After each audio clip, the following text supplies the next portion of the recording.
Good evening, sir, and seniors and colleagues. Today I am talking on the ECMO, and I think it's COVID era. We all are facing difficult time with our patients in the hospitals since last 2.5 years. And one thing I would say about COVID is uh, there are good points looking towards the COVID also. I think ECMO is one of them. When we started our ECMO program in Gujarat and Zydus, there are hardly even amongst the doctor fraternities was knowing about the ECMO. And after the COVID era, in fact, I get some calls from the patients and relatives regarding the ECMO, whether the ECMO is available or not, whether are you doing ECMO or not. So I think COVID did some good job also for as far as the ECMO's era is concerned. So it is very difficult task and lengthy topic to cover it in 45 minutes time, but I'll try my best to cover it almost most of the aspect of the ECMO. So we all know what is the ECMO. So ECMO is basically an extracorporeal membranous oxygenation device.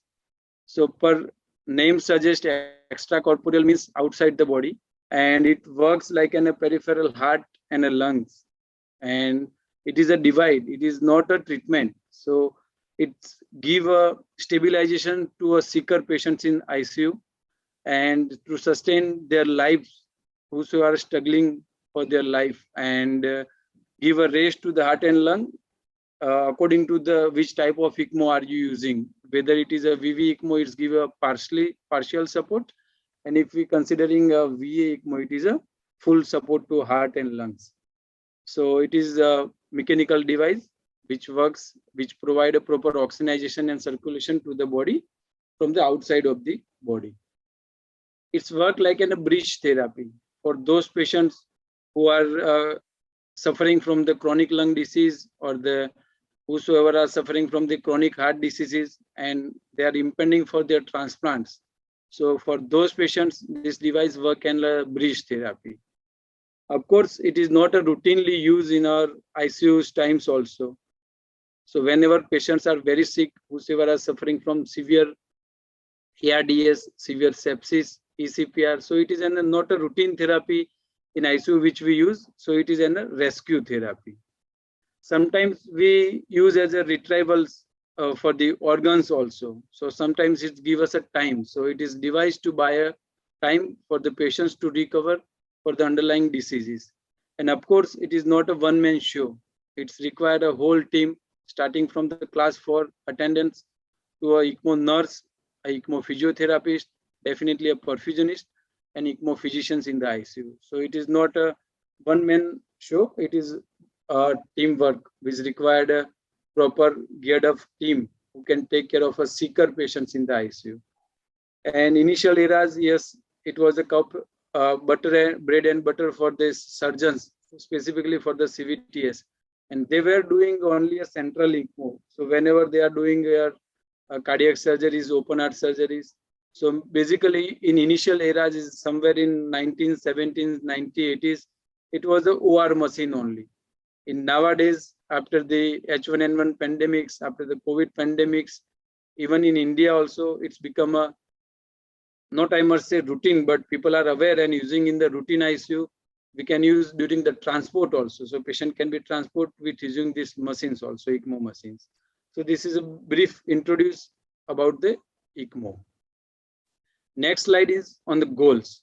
So whenever we are starting any new modalities or devices, first, not only in the medical times, even in our routine times, we should plan our goals and how we can achieve it. So whenever we are planning to put a patient on the ECMO, we make some goals to achieve these goals. So before starting all the goals of ECMO, I would like to give one example for the patients. Suppose the patient is coming to you in the emergency department and patient is suffering from the pneumonia, I would say a viral pneumonia, presented with the severe ARDS. You have tried your best with the NIV supports. Even on the NIV, patient is not maintaining his parameters. PF ratio is less than 150. You had counseled the patient's relatives and you decided to put a patient on the invasive ventilatory assistance. So after that, you see how the patient progresses. We routinely measures their ABG frequently every 6 hourly or 8 hourly, depending on patient's conditions. And we see the parameters. If the PF ratio goes down, so among, for example, on arrival, the PF ratio was somewhere around 150. Even after intubations, he is not maintaining his parameters. PF ratio is going down.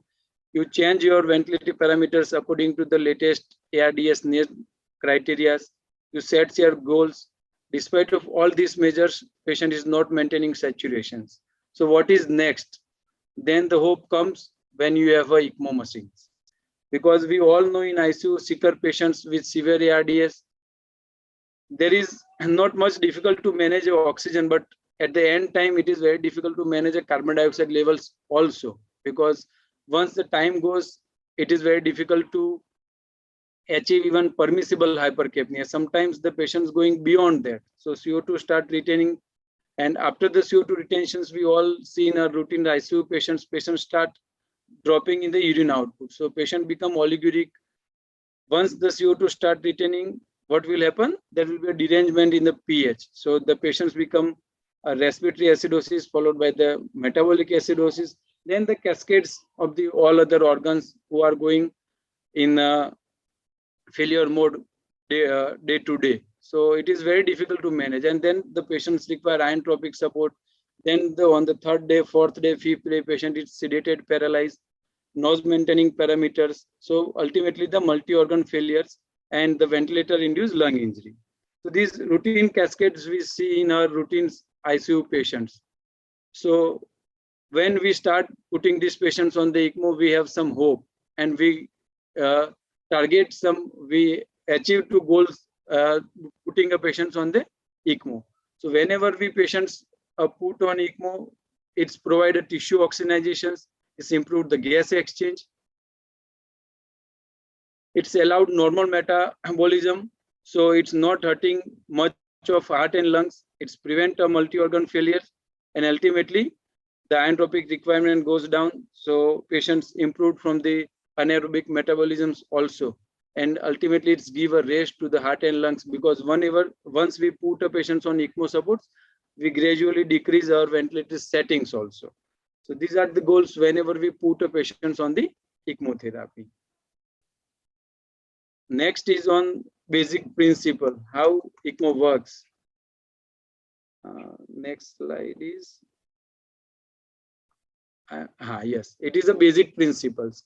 So we all know basically there are two types of ECMO. One is VV ECMO and second one is a VA ECMO. So what is VV ECMO? At the name suggests, the VV ECMO is veno-venous extracorporeal membranous oxygenations. It requires two venous large bore cannula. If we put both femoral, then it's called a femoro-femoral VV ECMO. If we put a patient's in one cannula in the femoral, which will be the drainage cannula, and the return cannula in the jugular, then it's called the femorojugular VV ECMO. So what is the basic principle behind it? So there are centrifugal pumps and membranous membrane oxygenation. So centrifugal pump will work like in a peripheral heart, which draw blood from the body depending on the requirement, how you set the RPM. RPM is called for the revolution per minute. So there is a rotation in the centrifugal pump, and which will draw blood from the body. From the centrifugal pump, so the pre-pump pressures are always a negative pressures, because it is a sucking the blood from the body. So always pre-pump pressures are the negative pressure. Then the blood goes from the pump to the oxygenation. So centrifugal pump work like in a peripheral heart, and from the pump the blood goes to the membrane oxygenators. It works like in a peripheral lungs, where the gas exchange occurs, and then the purified oxygenated blood goes to the body through the return cannula. If, as I already told you, if the drainage cannula and return cannula in the femoral lines, it's called the femoro-femoral ECMO. If the drainage cannula in the femoral line and the return cannula in the jugular vein, it's called the femorojugular VV ECMO. This is the basic principle behind the VV ECMO. If we consider the VA ECMO, specifically indications of ECMO are the cardiac indications. So here only the difference is the cannula which is draining from the blood will be the venous cannula. Same again, the principle is same. The centrifugal pump will draw the blood from the body. Then the blood goes to the oxygenator, and from the oxygenator blood enters to the body through the arterial sites. So VA ECMO is called by the veno-arterial extracorporeal membranous oxygenation. Specifically, I am an adult intensivist, so we are dealing with the adults ECMO only. So in adults, generally for the VA ECMO, we prefer choice of the cannulations is the femoral, because it is easy to cannulate and it is easy to work with the femoral cannula also. So sometimes we use a single limbs. So on the right side or the left side, whatever is the feasible and easy to cannulate the patients. So bifemoral. So from the femoral vein will be the playing a role of the drainage cannula, and the return will be in the same side of the femoral artery. We can use from the both limbs. So bifemoral, from the right femoral will be the drainage cannula, and the left femoral artery will be the return cannula. So this is the basic principles behind the V ECMO and the VA ECMO. So now I want to explain you some history, because it is very important how it is derived, the ECMO principle in the mind. So it is not a new therapy. It is almost a 60-70 years old therapy. And basically the idea of ECMO came from the CPB machines. CPB stand for the cardiopulmonary bypass machines. So it started in somewhere around 1950s era.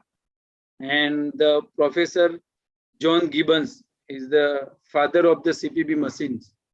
Basically, he was doing bypass surgeries and the only major cardiac surgery using the CPB machines. And the first successful case was in 1953. It was done by the Professor John Gibbon and his team. And it was a case of a ASD closure. And then he started thinking how we can use even the peripheral use of this device also. So his wife was doing work with her, and both of them did very hard work, and gradually they start using the artificial lungs also. Initially, first pictures you can see in the slides, it is a Professor John Gibbons. He was doing an experiment on the dogs and pigs. He was using their lungs as in the artificial lung to start with. I am talking about the era of 1950, 1970s. And finally, they discovered artificial lungs. It was a balloon oxygenator. So they were using a balloon oxygenator at that time and doing a peripheral ECMO. And first successful case was done in 1971 by Dr. Hills, Professor Hills. You can see in the last picture in the slide, the fourth one, you can see better in these slides also. First successful ECMO patient was done in 1971 by Dr. Donald Hill.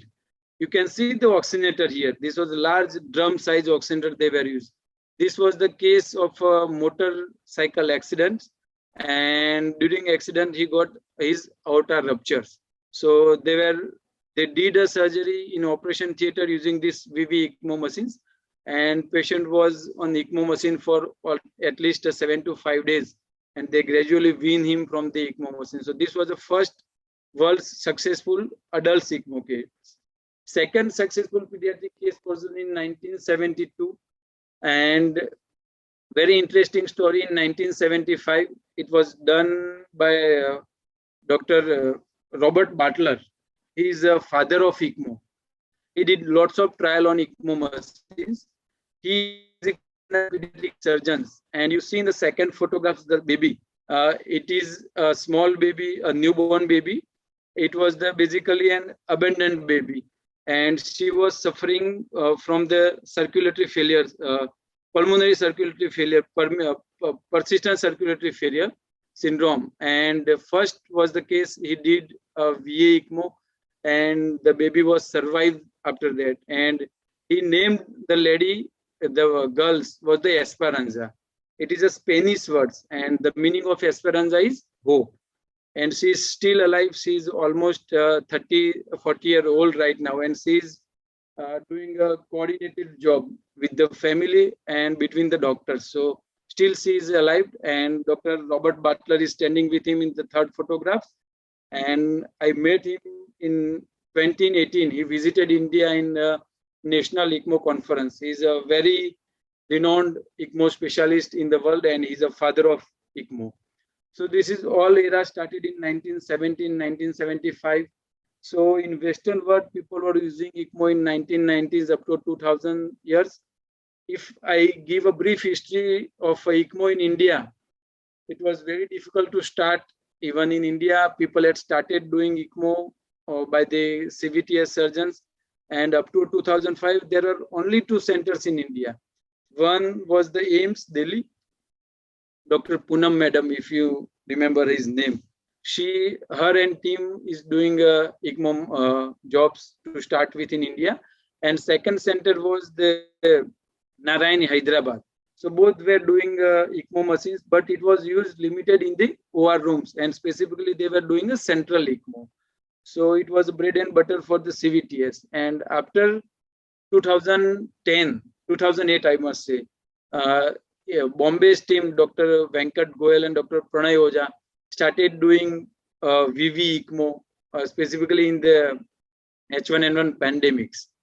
And in 2009, the CSAR trial was done. It was a big trial versus the conventional ventilators and the ECMO in the ARDS patients. And there was around 35 to 40% success ratio.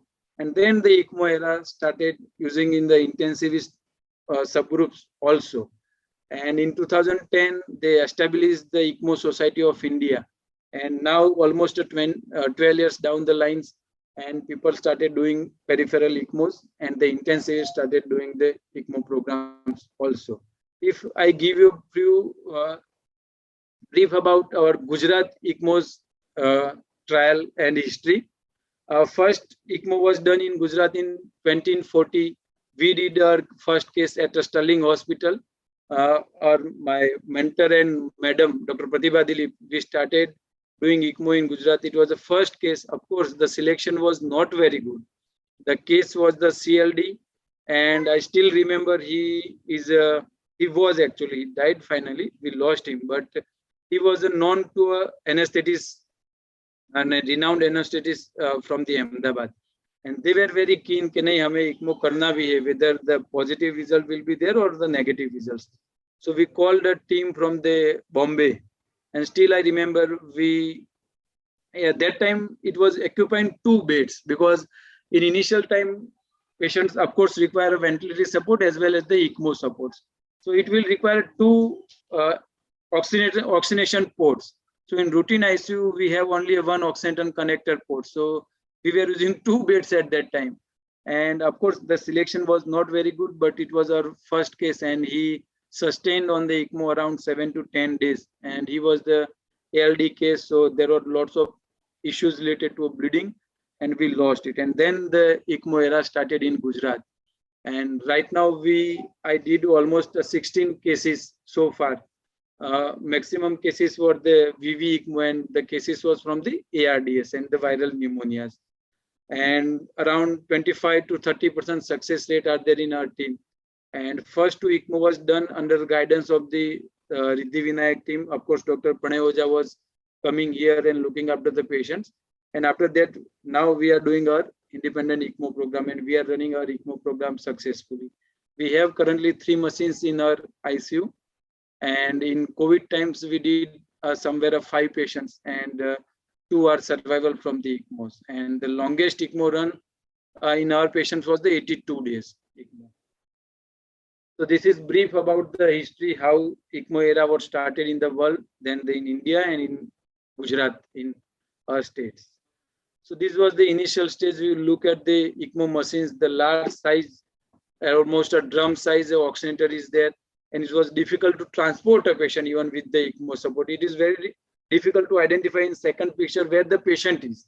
There are lots of gadgets, ups and downs. So it was very difficult to find where the patient's head or legs. So this was the time in initial era. Now you can see the newer models of the ECMO. First one is our ICU models, and second one is a Mackay machine. It's called a cardio help. From this machine, you can do a transportations of also with these machines. And these are the parts there are almost 4 to 5 parts which we should know in details about it. The first upper one picture is the oxygenators. So initially people were using the oxygenator in 1970s era. Right now, very small compact peripheral pump, we call it the centrifugal pump. Hardly a 30 ml blood required to prime it.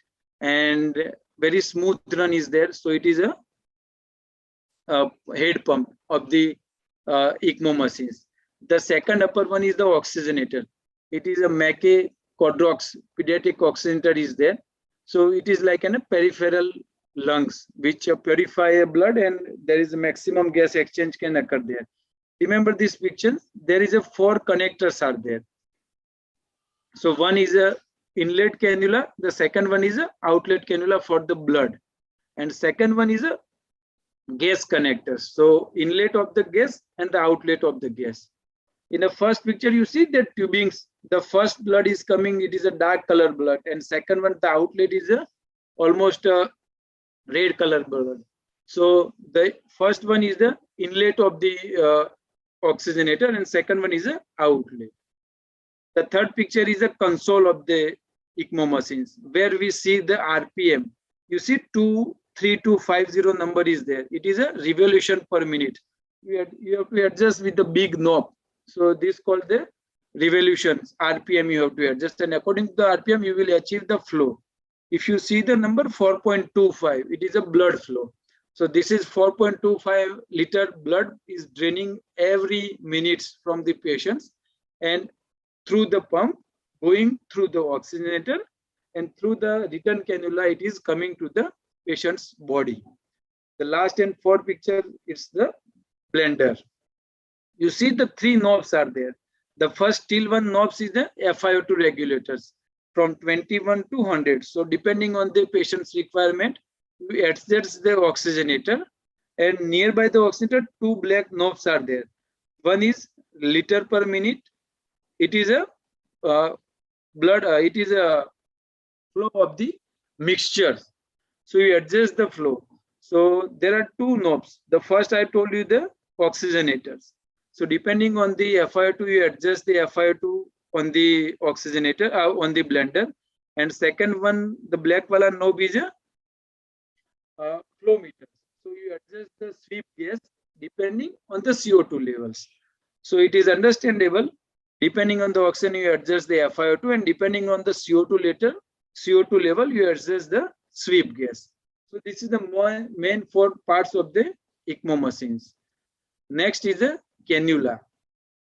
How we choose the cannula size? It's totally depend on the patient's height and body weight. Depending on his height and body weight, we decide the cannula. The upper wala cannula is the return cannula, which we generally insert in the jugular lines. The middle one wala is the femoral cannula, the larger one. It is a drainage cannula. So always a drainage cannula size is the bigger than the return cannula. And the third one wala cannula is a dual lumen cannula, not easily available in the market. Specifically, it's used in the pediatric patients, because in the pediatric patients, it is very difficult to cannulate all these vessels, and there are trauma also. But in adult age group, we not routinely use the dual lumen cannula, because the first option is the vessels are large bore size. You can easily assess you can cannulate the vessels also. And the second thing, the cost. If we consider the cost of the single lumen cannula is somewhere around the 40,000, 50,000, depending on the companies and the cannula size. As compared to the double lumen cannula, it is very costly cannula. The cost of double lumen cannula is somewhere around 1.25 to 1.5 lakhs per cannula. But it is available in India. In pediatric age group, you can use the double lumen cannula, and it is very easy. Once the double lumen cannula is used, patient can be mobilized even with the ECMO machines also. So in pediatric age group, the advantage of dual cannula is even adult also. There are 28 frames, 30 frames, 32 frames maximum size double lumen cannula are available. It's required proper fixing in the necks. So with the double lumen cannula, the advantage of it is you can mobilize the patients also. These are our real cases. It is our ECMO times patients. She is a 28-year-old lady and the wife of a pediatrician and the mother of 2 childs. She was presented to us on, I think, third week of ECMO, the durations of the, sorry, not ECMO, COVID. And she was presented to us with the barotrauma. There was bilateral chest tube insides and persistent BPF was there, and we decided to cannulate and put her on the ECMO machines. This is our longest ECMO runs. It was 81 days of ECMO runs in 2 sessions. So the first ECMO runs was done for 65 days. She was gradually weaned, and the second she developed CO2 narcosis. So we decided to reintroduce. It was the second cycle on the 3rd day of decannulations.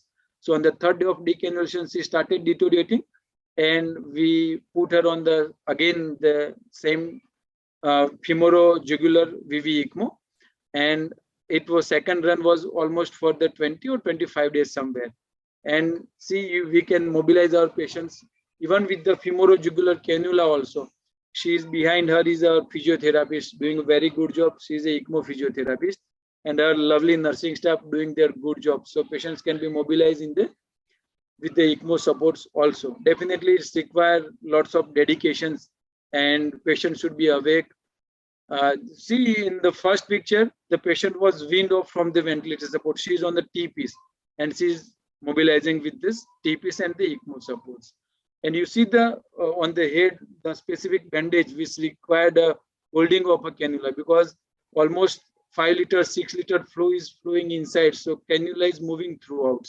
So it's required proper fixations also. This is our team. We are doing retrievals also. It was our on-road retrieval from the Bhuj. It was a COVID patients. We received a call somewhere around noon times, and family was affording. And this was our first retrieval, almost 450 kilometers away from the Ahmedabad, and on the road trip. Thanks to the Gujarat government as well as the traffic police also, they provide a green corridor for the transport. Definitely we are lacking a ECMO ambulance, because if it is a ECMO ambulance, then it was not required 2 ambulances to bring with us. So, but we are in the pipeline, and we are planning to make a specific ECMO ambulance also. So it is easy to transport with that. Drivers, they are doing very good jobs. Perfusionist, our attendants, of course, there is Dr. Sandeep Agrawala is there in pictures. He is our CVTS, who also helping sometimes in difficult cannulations also. So this is our ECMO team. Now we are moving towards the type of ECMO. The basic are 2 types. Already I had spoken to you, VV ECMO and the VVA ECMO, depending on the patient's requirement. Next, another are VAV, VVA. These are the variants of the ECMO. So suppose we once did even our COVID patients also, where the flow of the blood is low. So tank is empty, patient is requiring high supports, requiring a major flow, more than the 5 liters. Then the one cannula is not able to suck 5 liter flow. That time we put a dual femurals. So bifemoral, and the return cannula will be the single. So double cannula from the drainage femoral, it's a VV, and return will be the single jugular cannula. So VV with V. Same with the VA ECMO. If require high flow in VA ECMO, generally the flow requirement is very high, around 7 liters, sometimes 8 liters. So it requires a dual lumen cannula. It will require 2 cannulas, I mean to say. So bifemoral will be the drainage cannula, venous, and the return will be depending on the which type of ECMO are you using. With the, if it is a VA ECMO, then VVA, and if it is a VV ECMO, then the dual cannula VV, and the return will be the jugular cannula. There are new devices also available. It's called the AV CO2 removal, arteriovenous CO2 removal device. And nowadays, very much easily used is the ECOR, extracorporeal CO2 removal device. There the membrane will be less, the blood flow requirement will be the less, and it is easy to win. We are doing in India, specifically in our setup, we are using in the patients with the CO2 narcosis, twice or thrice we use this cannula also, these machines also ECOR. by using the HD unit, HD machines, because in ECMO doesn't require much of liter flow. It requires hardly 800, 900 ml flow. So HD machines can be used. It is just specifically Jugaad, not routinely used, but we use in 3 patients, and there was a good success in that. Now coming to the indications of VV ECMO. I am not wasting much time because there is a list of diseases, but I would say 2 sentences here only. One, the underlying disease should be reversible. That is the dictum. And patients should be fitting in the indicative criteria. So in the inclusion criteria of the ECMO. If true criteria is matching, just go ahead. So and not depend on the underlying disease, but important is it should be the reversibility, and patient should be fit for the ECMO supports. These are the only 2 criteria. The list of the diseases you can read it from these slides also. So I'm not going in details of the diseases. Only 2 statements which I wanted to tell you already spoken to you. And yes, for the patients who are suffering from the chronic diseases, for them you can definitely use as a bridge therapy, as a pre-transplant. But nowadays for the VV ECMO, the transplant lead for the lung transplantation is, after the COVID, the list is very, very vast. So in India, it is very difficult to prolong ECMO because there are lots of side effects if you are prolonging ECMO, like an ECMO dependency, secondary infections. So if you have deadlines, yes, within 15 or 20 days, we get lungs or the heart, then yes, we can use like in a bridge therapy in the chronic diseases also. The inclusion criteria for the VV ECMO, the simple score is a Muro score. So you have to remember the 4 criteria for it. One is PF ratio. Second one is the X-ray quadrant. Here we are not depending on the lobes.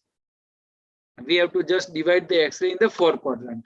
Both are the upper quadrant and the lower quadrant. So depending on the how much quadrant are the involvement, the grading will be the 1, 2, 3, and 4. Same thing with the PF ratio. And 2 more parameters which include for the Muro score is a PEEP and compliance. This is a simple score, and if the PEEP is between 0 to 5, of course patient is not fitting in the Muro score, so it is a not criteria matching for the VV ECMO.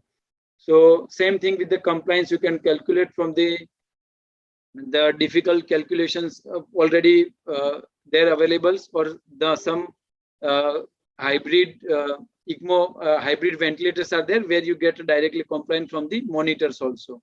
So you calculate all these parameters. If the criteria Muro score is more than 5, that means the patient is fitting in the inclusion criteria, and you can counsel the family and start a VV ECMO also. So this is a simple criteria for the VV ECMO. Contraindications, not going to him in the details. Of course, any reversible diseases, patients suffering from the malignancies, immunocompromised host, retropositive, these are the contraindications, definitely. And relative contraindications are there. Of course, age is in the biological numbers only. So age more than 75. If patients are affording, you can still use the ECMO supports. Of course, initially people were coming to us after the 10 days. So now the new guideline says if patients not 10 days, I would say more than 7 days of a ventilator requirement, then it is a relative contraindications, because what will happen after 7 days? Already ventilator-induced lung injuries are there. Patients are going into the secondary sepsis. Patients are getting the secondary multi-organ involvement. Then the recovering chances will be the less. So it is definitely not absolute contraindications, but it is a relative contraindications for the ECMO supports. Of course, IC bleed, because patients will require continuous heparin drip, because whenever you are draining blood outside the body, it will require the blood anticoagulations to draw blood to sustain its proper circulation. So if patients having the IC bleed, it is a relative contraindications. Why I'm not telling absolute contraindications? Because IC bleed grade 1 still you can use, because traumatic brain injury and ARDS, still you can use the ECMO support, but it should be the IC bleed grade 1 or 2. In the IC bleed grade 3 and 4, it is absolute contraindications.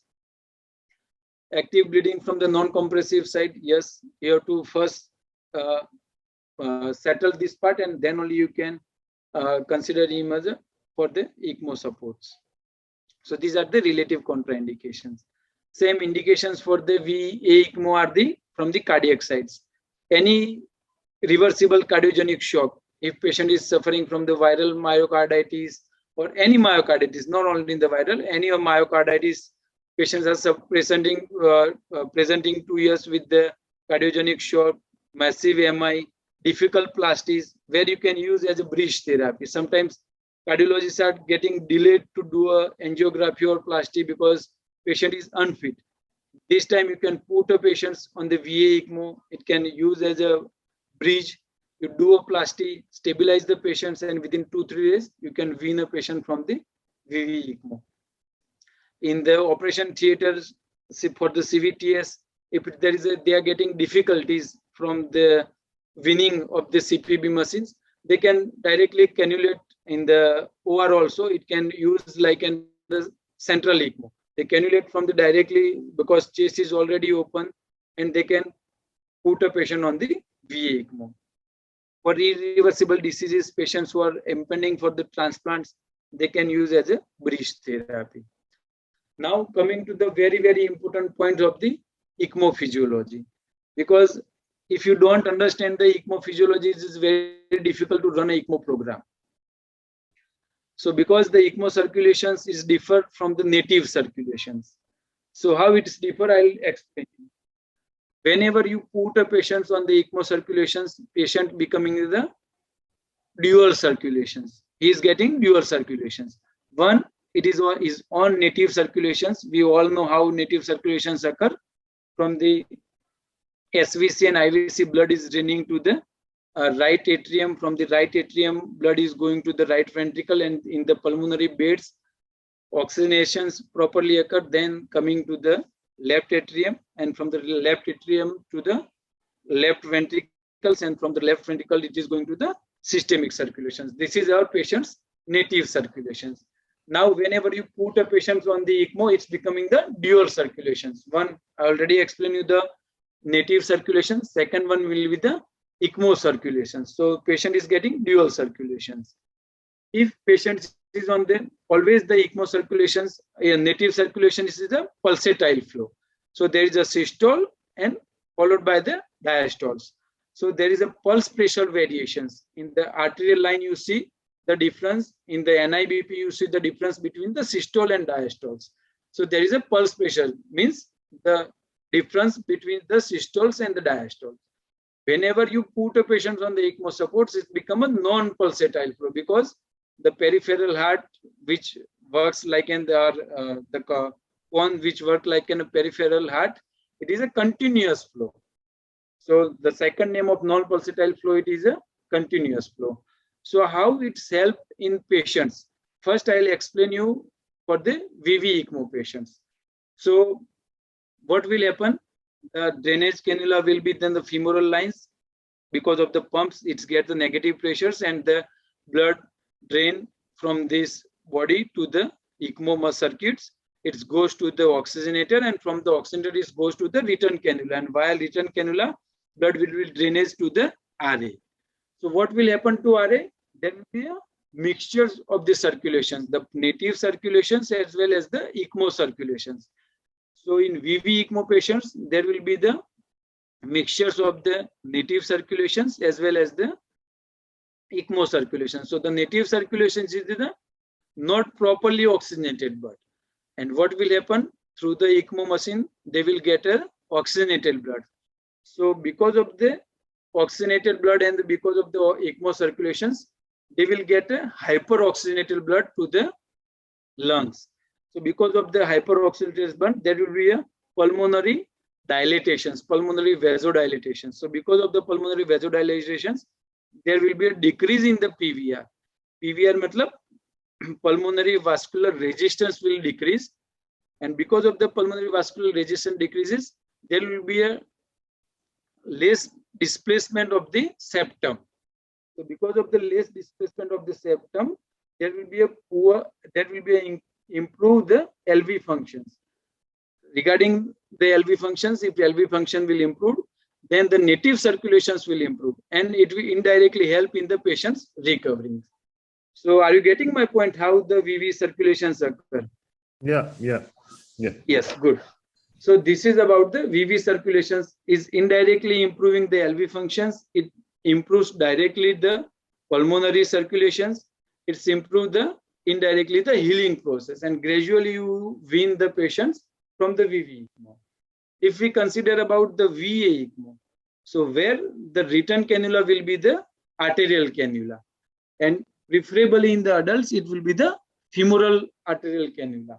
So what will happen? Generally in the femoral cannula, in the femoral arteries, there will be the retrograde flow. So there is a native flow from the LV. In the diastole, the flows goes the down. At the same time, a continuous flowing from the femoral artery to the renal artery, and it's going flow upward to the aorta.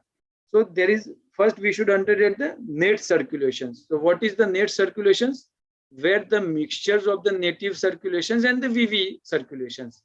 So amount of net circulations will be depending on the ECMO flow as well as it will be depending on the LV functions. So maximum net circulations will occur at the end of the abdomen, at the aortic abdominal aorta, and because of the pressures from the femoral line, it is a 8-liter continuous flow is there. So it indirectly it's decreased the preload of the LA. So because of the preload of the LV, preload is always the volume. So it decreased the preload of the LA. There will be the emptying of the LV. So LV will not get a much amount because of the VA circulations. So it's give a direct raise to the LV. So there are chances of LV improvement, but at the same time, if LV contractility will be less, then the coronary will suffer. So then the question comes, how the coronary will get the blood flow? So because of the ECMO retrograde flow, there is a retrograde flow, oxygenated blood will be drainage to the coronaries, and gradually coronaries will get a good oxygenated blood, and gradually LV functions will improve, and you start improving, weaning a patient from the VV ECMO. Is it clear? Little difficult to understand, but I think I'm trying my best to explain you the No. circulation. Explain very nicely. Just make sure 15-20 minutes are left. But it's very, we are very comfortable with your talk. Okay. So this is all about the ECMO circulation. Then the interesting part come of the gas exchange, how the gas exchange occur. So I'm not going to discuss here because the only 15 minutes are left. I'm not going to discuss about the native gas exchange. I'll directly go through the oxygenator gas exchange. So the oxygenator is made of the fibers, polymerase fibers, hollow fibers are there, and with the multiple holes are there. And there are two pathways in the oxygenator. One pathway will be the blood pathway, and second pathway will be the gas pathway, and both are on the opposite directions. Why the opposite directions? Because the law says if they are in the opposite directions, then how the blood gas exchange occur? Because of the diffusion gradient. So if they are in the opposite directions, the diffusion gradient is very, very high, and the diffusion gradient depends on the where the lower oxygenation is there. So the blood flow with the lower oxygens and the gas flow at the higher oxygen. Kapil, the voice is little bit breaking. Okay, now is it clear or better? Can you speak one more time? Am I audible? Is it? It is fluctuating actually. Give me a join through the earpod. Is it better now? Yeah, sure. Yes. So there are two pathways in the oxygenator. One will be the blood pathway and second will be the gas pathway. Both are on the opposite directions, and because of the diffusion gradient, the gas exchange occurs. And depending on the FiO2, the oxygen will be delivery will be there, and depending on the sweep gas, the CO2 removal will take place. This is the brief about the gas exchange. Now, whenever blood is draining outside the body, there are chances of the hemolysis, clotting, and the surge reactions. So cannula should be properly placed. Second thing, cannula will be properly flex also, so there not much be a vibrations. Because of the vibrations, there will be a hemolysis also. And nowadays, uh, heparin coated cannulas are available, so there are less chances of the clotting also. And you will definitely get a surge reactions for initial 1 to 2 days, so 24 to 48 hours. You can see the rise in the WBC, the proteins level goes high. There is the extra vajations of the fluid, because the blood is draining outside the body. So first 48 hours will be the crucials. And it is difficult to manage a patients. But yes, if you achieve a good flow in 48 hours time, you stabilize the patients in 48 hours time, then the ECMO run will be very, very smooth. And the one part of ECMO console is the temperature regular. So it's require a heater cooler units, because outside the body, birds require warmings also. So it's required the temperature depending on this patient's needs, and depending on the metabolic requirement, you adjust the temperatures also. So this is the basic about the ECMO circulations, gas exchange, and the temperature regulations, how it's occur when you put a patient on the ECMOs. So I think already I had discussed, it is always a dual supply. It is a pulsatile flow on the VV ECMO, a VV ECMO. And in the VA ECMO, you will see on RTL graph, there will be a pulse pressure variations. So pulmonary beds will get oxygenated always at the deoxygenated blood. There is a dilatations of the pulmonaries. It will decrease the PVR, blah, blah, blah. I think already I had explained it. So I'm skipping these slides. Now you decided in the family is ready, you had already cannulated. Now the cannula are in. Then how to start ECMO parameters? How do you adjust the ECMO parameters? So already both cannula are on placed. So whenever you place the cannula, it's required a clamping, and then it's required adjustment with the external cannula, your the circuit, ECMO circuit, which is a ready already primed circuit is there. So before you had already connected with the circuits also, now you are ready to run the ECMO. So don't forget to start, of course, power. It is very, very important things. And don't forget to start the RPM, centrifugal pump. Because what will happen if you not start the RPM, and if you releasing the clamp to start with, then there will be a negative pressures and there will be air sucked directly. And because of the air embolism, patient will die immediately. So don't forget to start your centrifugal pumps with somewhere around 1000 or 1500 RPM. So it will create a negative pressures, and gradually you release the both side clamps, drainage cannula side clamp as well as the return cannula side clamp, and start with the pump flow. Somewhere around starting flow will be a 20 mg per kg, gradually increasing. You can go up to the 5 liter, 6 liter, depending on the patient's need. Same thing, you adjust the flow. I had already explained the both knobs on this blender, FR2, and second one with the sieve gas. So initial we adjust on 100% because patient is hypoxic. So already adjust the 100% FR2 and gradually increase the sweep gas. So sweep gas is directly proportionate to the blood flow. So always sweep gas and blood flow should be goes in hand. So the ratio will be 0.5 to 1 in initial adjustment, and you can go up to the ratio will be up to 0.5 to 2. So suppose for example, the sweep gas is 4. That means the blood flow is 1 liter. Suppose if you are running a ECMO with the 4 liter flow, so you can go sweep gas up to the 8 liter. This is a rough estimation. Check the color flow. The drainage cannula, of course, it will be a deoxygenated blood, so it is a dark color blood. And check the return cannula. It should be a dark. It should be a red color flow, like in the arterial blood flow. That means the connectors are ready. And starting adjust the temperature is 37 in the heater cooler units.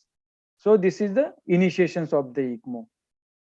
Now you have to reduce the ventilator setting, because I have already told it is a device to give a rest to the heart and lungs. So one initiated the ECMO, you started the ECMO. Now decrease the ventilator setting, because if you will not decrease the ventilator setting, then there is no benefit of the ECMO, and patients will get continuously ventilator induced lung injuries. So preferably in initial days, the mode will be the, of course, control mode ventilations. You decrease the rate, respiratory rate up to 10. We generally adjust the starting rate somewhere around 14, 12, and gradually we goes down up to the 8 respiratory rate, 8 to 10 per minute. You reduce the peeps. Of course, don't decrease immediately peep, because I already explained you the ECMO flow is continuous flow. So some amount of peep will require to open air. Otherwise, what will happen? There will be a retentions of the secretions and the collapse of the alveoli. So definitely it will require PEEP up to a 10, 12. I ratio, of course, to decrease, and decrease the FiO2 on the ventilator settings also. So depending on the which type of ECMO you are running on, VV ECMO, of course, the flow will be 2 liter, 4 liter, 5 liters. So you gradually coming down on the ventilator settings. You check the 1 hour ABG, after the 4 hour ABG, 6 hour ABG, and depending on your hemodynamics parameters, you see rising immediately, the sets are starting improving. Once you connected and ECMO run started, within fractions of seconds, within 2-3 seconds, you will see the improvement in the SpO2. And depending on the ABG parameters, you gradually come down on the ventilator settings. In opposite sides, in the VA ECMO, you can straight away put a patient on the rest ventilator settings, because in VA ECMO it's require lots of flow, more than 5 liters, 6 liters. So you can straight away come down in the ventilator settings. What are the monitoring different than the other? Generally, I follow routine measures. Of course, patients whosoever in the ECMO support is the sickest patient of our ICU patients. So it's require first attentions. It's require a dedicated nurse, whosoever is a shift in charge category or the in charge category, because there are a lot of monitoring and charting is required. So of course, routine our ICU charts, we temperature, pulse, blood pressures, it is different chart, and there will be different ECMO charts also, where we monitors. I generally start my round from these patients head to toe. Second thing, I check a ventilator setting. Third things, I check the monitors. And fourth thing, I start looking after the entire circuit, from the cannulation site to the return cannulation sites. I use always torch, see the cannula site, insertion site, whether the patient is oozing or not from the circuit, from the cannulation sites. Always check the knobs, whether they are tight or not, because small amount of air, if because of the negative pressures goes inside, then it is end of the story. So check all the knobs. Second important parameters which require daily and second hourly monitoring is pre-pump pressures. I already explained you the pre-pump pressures are always negative pressures. After the pump, there will be another connectors which require the pressures monitoring. It is a pre-pump. Second, there is a spelling error. It is a post-membrane oxygenator, and the post-pump and the pre-membrane pressures. So always check the delta pressures. So the delta pressure is pre-pump and post-pump pressures different. If the delta pressure is gradually rising, that means the pump is failing. There is small clogging or the clots are there. That's why the pressures are goes high. So always check at least 3 times, 4 times. In our ICU, we follow every 6 hourly. In initial days, definitely the clot will be not there, but the longer the run, there are chances of clogging inside the oxygenator as well as inside the pump also. So these are the routine monitorings required: pre-pump pressure, post-membrane pressures, pre-membrane pressures, and check the EBGs. How we will check the oxygenator properly working or not? So when you had started the ECMO runs on the first day, check the post-oxygenator EBG. It will give you the PO2 somewhere around 350, 400, depending on which company's oxygenator are using and depending on the flow. And every fourth day, fifth day, you check the post-membrane oxygen ABGs. You will come gradually declining in the PO2 levels, partial oxygen gradients. Then you come to know the reliability of the oxygenators. These are the specific monitoring requires specifically in the patients where we are running the ECMO programs. So little different, but very, very important points. And check, yes, I forget to mention one thing here is auscultate the pump like in a peripheral heart. We routinely auscultate our patient's lung and the heart also. Same thing, daily you have to auscultate your pump. Like in jet flow, आप विमान उड़ने पे कैसी आवाज आती है, smooth run. So that means there is a no clot inside the pump, and there should be a smooth continuous sound. That means the pump is working properly. If you get some in between like and sounds, that means there are clogging inside the pump. So these are the specific monitoring which require whenever we put a patient on the ECMO supports. Complications part, I always divide it is in the patient related complications and the circuit related complications, because if we divide in these subgroups, and it is very easy to tackle. First, we'll talk about the patient's related complications. Commonest complications, of course, hemorrhage, because it's require continuous heparin drip to draw proper blood without clotting. So most common complications from the patient related is hemorrhage. Longer run, there are chances of hematological complications like a drop in platelet, oozing from the cannula sides, and clogging inside the clogging inside the circuit, very very rarely seen, but you see the clogging inside the oxygenator or in the pump. See the cannula positions daily. You can see by using your echocardiography machines, or you can see by doing a X-ray. Generally in our ICU, we don't do X-ray on the daily basis. We put a sonoprobe probe and we check the cannula sites also, because you give head up, head low. So always you give a change in the positions. There are neck cannula or the leg side cannula moves inside or the outside of the body. So always it is required the monitoring of it also. Major two complications patient related is recirculations. It is a commonly seen in the VV ECMO only.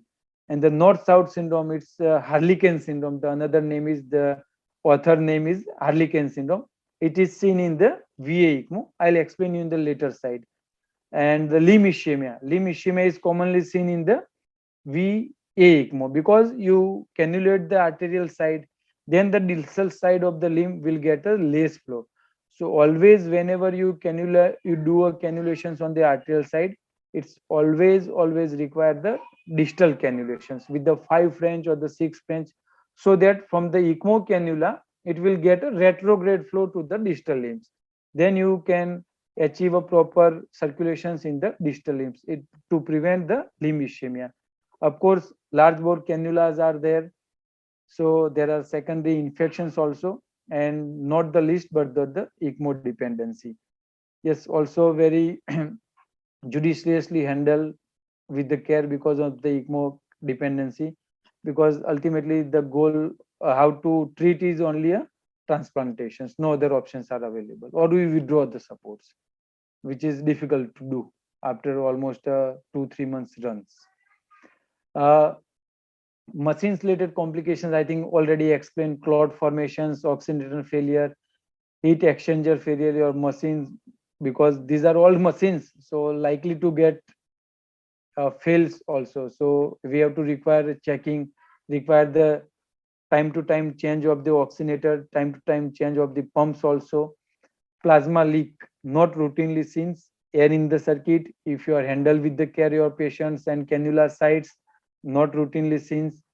Tubings, connector crackles, not routinely seen, because nowadays good materials, connectors and tubings are there. Blood leakage, never ever seen so far, but yes, you may see in initial runs also. Emergencies, pump failure can happen. Decannulations, both the sides. Over the period of times, if you are mobilizing the patients, if you are not seen properly suture sites also, straight away cannula may remove from the femoral line, or patients are aware whenever you do a awake ECMO runs, handle with the care. Sometimes for the longer period patients are irritable. Can patient himself decannulate? It is a nightmare. You may lose the patients. Air embolism, not commonly seen, and cardiac arrest. So these are the emergencies whenever we put a patient on the ECMO supports. Recirculations. What is the recirculation? It is one of the complications of the VV ECMO. So there is a drainage. I will explain you through this. Look at the pictures. The lower one is a drainage cannula, and the upper one is a returning cannula. So what will happen if the flow is very high and the both cannula is nearby? Suppose your RA cannula slightly in the inner side, or the drainage cannula slightly on the upper side in the IVCs. So what will happen? Because of the negative pressure, some amount of flow will directly catch by the lower cannula. Yes. So what will happen? There will be the oxygenated blood will not go to the systemic circulation, straight away will go to the drainage cannula. So there are small amount of recirculation which is acceptable, up to a 30% recirculations which is acceptable. It is easy to diagnose. See the first wala cannula, the drainage cannula is green color cannula and your return cannula is red color cannula. If you don't see the color difference, that means it is 100% recirculations. So whatever blood you are draining from the drainage cannula, sucking your return cannula blood, so it is a 100% recirculation. So what will require? A proper repositioning of the cannula. This is the only source. Sometimes if it is a higher flow, if you draw a major negative pressures through the pumps, ECMO, VV ECMO is running with the 8 liter, 10 liters. So what will happen? There is a maximum negative pressures. So it will suck from the upper sides also. So you have to decrease the flow also. You have to reposition your cannula. It is not very much difficult to handle, but yes, if you not properly take care of the cannula positions and the flows, then you may see these complications. There are specific formulas available. You see the pre-pump ABG and post-pump ABG. You will get a SpO2 of the pre-pump and the post-pump, and depending on these levels, you can calculate the recirculation. So up to 30%, 40%, which is a acceptable range. Maximum recirculations are seen in the dual lumen cannula, which is a avalanche cannula, because there is hardly a distance between the drainage cannula and the return cannula. So not routinely used in the adult patients. You see in this picture, there is a retrograde small cannula 5 French to prevent the limb ischemia. It is a bifemoral VA ECMO is there. You see the color difference. The drainage cannula is the dark color blood is draining, and the return cannula is a femoral artery where this is a pure oxygenated red blood is there. And the small, you see the cannula, retrograde cannula, it is a 5 French cannula to prevent the limb ischemia. And the last complications which I want to show is a north-south syndrome. It is seen in the VA ECMO, not seen in the VA ECMO. So how to explain the north-south syndrome is, it is I already explained, it is a mixture of the net circulations. So oxygenated blood draining coming through the return cannula from the femoral side, and the upper body torso will get a lower oxygenated blood. So our lower part of body will be getting a good oxygenated blood, including the left hand. On the right side, right hand will get a lower oxygenated blood because of this arch of the aorta. So how to treat it? Decrease the ECMO flow, give the inotropic supports, so improve the LV function with these newer agents like the milrinone and everything, and you can reduce the ECMO flow. And this is the solution for the north-south syndrome. It's called the Harlequin syndrome also. So this is the circuit, how it's look like diagram. I had not covered here the how to wean a patient from the VV ECMO because it is a time-consuming things. So this is all about, I think, and I'm completing my session here, and I'm happy to get your questions also. I think, am I explaining in a very safe and easier manner? But if you have questions, session is open for the questions.